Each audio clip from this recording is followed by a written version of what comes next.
This is a quick overview of a business letter. Many of you might not have done one before. It's slightly different than a personal letter, so I just want to make sure that you know what all the parts are. I have provided you some samples that have slightly different appearance, but the parts are all the same. So you can choose, a jazzy format.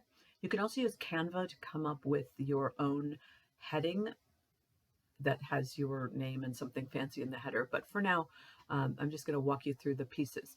So if you look at the heading, this is your return address. In this case, it would be not your business address, but your home address because you're resigning.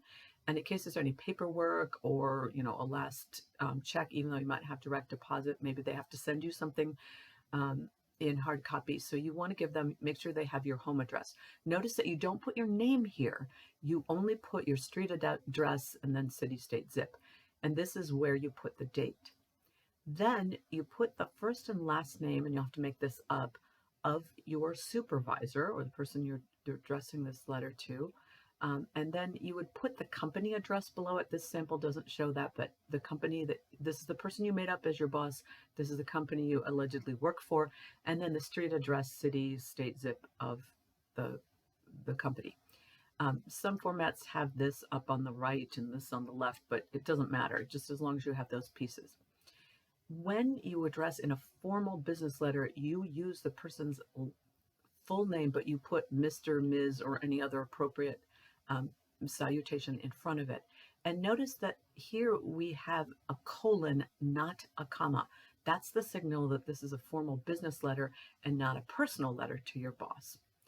Then the paragraphs below, the authors here made an error. There should be a double space between the paragraphs.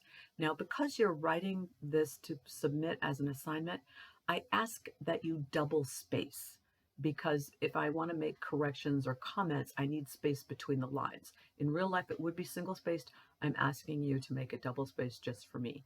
And then because you're not indenting, you'll need a double space between the paragraphs. Oops.